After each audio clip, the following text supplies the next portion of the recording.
So ভাই লোক, অক্ষয় কুমারের নতুন একটা মুভি ট্রেলার ফাইনালি আজকে আবার রিলিজ হয়ে গেছে। আর সেই ট্রেলারটা দেখার পর আমার মনে হয় না যে অক্ষয় কুমারের কামব্যাক আর এই জন্মে সম্ভব। কারণ অক্ষয় কুমার শুধুমাত্র এখন পয়সা কামানোর জন্য মুভি করছে, এটা আমার পার্সোনাল ওপিনিয়ন। বিকজ যেখানে আমরা অক্ষয় কুমারকে 2016 থেকে 19 অব্দি পর পর হিট সুপার হিট মুভি দিতে দেখেছিলাম, কন্টেন্ট ওয়াইজ উনি মুভি নিয়ে আসছিলেন। মানে এখনকার টাইমে দাঁড়িয়ে মানে কোভিডের পর থেকে অক্ষয় কুমার শুধুমাত্র ফ্র্যাঞ্চাইজি ভ্যালুর ওপর টিকে আছে। ইয়েস, মানে এরপরে যে জলি এলেভেন 3 আসবে বা ও মাই গড 3 যখন আসবে বা এই যে সূর্যবংশী 2 আসবে, সো শুধুমাত্র ফ্র্যাঞ্চাইজি ভ্যালুর জন্য হয়তো সেই সব মুভিগুলো হিট হয়ে যাবে। বাট অ্যাকচুয়ালি যে Akshay Kumar as a star, আমার যে স্টারডাম সেটা কিন্তু ফিনিশ হয়ে গেছে। আর অক্ষয় কুমারের কামব্যাকের জন্য আমরা সবাই ওয়েট করেছি মোটামুটি, যে অক্ষয় কুমার একটা স্ট্রং কামব্যাক করবে। বাট কামব্যাক হয়ে উঠতে পারছে না। যেখানে অক্ষয় কুমারের ভালো মুভিগুলো তো হলে চলছেই না, তার পাশাপাশি খারাপ মুভি তো সেগুলোর কথা আমি আর ধরছিই না। আর এই দিক থেকে ভেবে দেখতে গেলে যে অক্ষয় কুমারই কিন্তু এই নিজের ডাউনফলের জন্য দায়ী। ইয়েস, কারণ অত্যাধিক মুভি উনি নিয়ে চলে আসছে। মানে হল থেকে বারোতে না বারোতেই আরও একটা ওনার মুভি হলে চলে আসছে। ইয়েস, মানে এই যে আগের মাসেই ওনার সার্ফিয়ার রিলিজ পেলো 12 তারিখ, যেটা বেশ আমার ভালো লেগেছে। আবার এই মাসে একটা মুভি নিয়ে আসে খেলবে। তো তাহলে কামব্যাক হবে কি করে? কারণ পাবলিকের মধ্যে আর কোনো এক্সাইটমেন্টই নেই যে অক্ষয় কুমারের মুভি আসছে, একটা আলাদা এক্সাইটমেন্ট হবে, কাজ করবে। তেমন কোনো এক্সাইটমেন্টই পাবলিকের মধ্যে নেই। এর মধ্যে কামব্যাক করতে গেলে কী করতে হবে? শাহরুখ খানের মতো 3-4 বছর সব জায়গা থেকে নিজেকে সরিয়ে রাখতে হবে।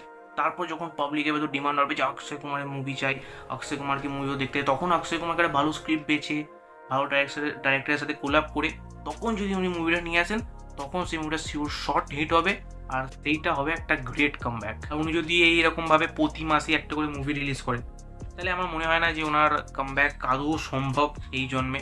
বাকি আবারও ওনার এই মাসে একটা মুভি আসতে চলেছে খেলমে, যেটা ট্রেলার নিয়ে আজকে আমি ফাইনালি কথা বলবো। সো এই ট্রেলারটা যদি আমি এক লাইনে রিভিউ করি, তাহলে এটাই বলবো যে আমার একটা অ্যাভারেজ ট্রেলার লেগেছে। মানে ট্রেলারের ভেতর আহামরি এমন কোনো জিনিস নেই যা দেখার পর আমি ফুললি এক্সাইটেড হয়ে যাব আর এই মুভিটা দেখতে চলে যাবো। এই ট্রেলারটা একটা অ্যাভারেজ ট্রেলার ছিল। আর এই মুভিটাও কিন্তু একটা রিমেক মুভি, যেটার নাম হচ্ছে পারফেক্ট স্ট্রেঞ্জারের। অ্যান্ড অবভিয়াসলি আমি সেই মুভিটা দেখিনি। ট্রেলার দেখে যে স্টোরিটা আমি বুঝতে পারলাম যে এখানে যে যতগুলো মেন ক্যারেক্টার্স আছে তাদের পার্সোনাল লাইফটাকে তারা পাবলিক করে দেবে, যার ফলে মুভির ভেতর সিচুয়েশনাল কমেডি সৃষ্টি হবে বা শেষে গিয়ে মুভিটা সিরিয়াস হয়ে যাবে। আর আমার এই ট্রেলারের ভেতর একটা জিনিস ভালো লেগে, সেটা হচ্ছে এই ট্রেলারের ভেতর থাকা কমেডি, যেটা কোনো কোনো জায়গায় ওয়ার্ক করে, কোনো কোনো জায়গায় করে না।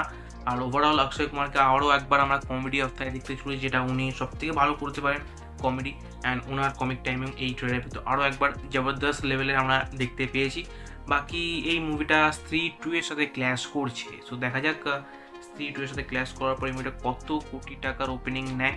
বাকি তোমার কেমন লেগেছে খেলমে ট্রেলারটা তুমি অফকোর্স কমেন্ট করে জানাতে পারো। তোমার কি মনে হয় যে অক্ষয় কুমার এই মুভিতে কামব্যাক করবে?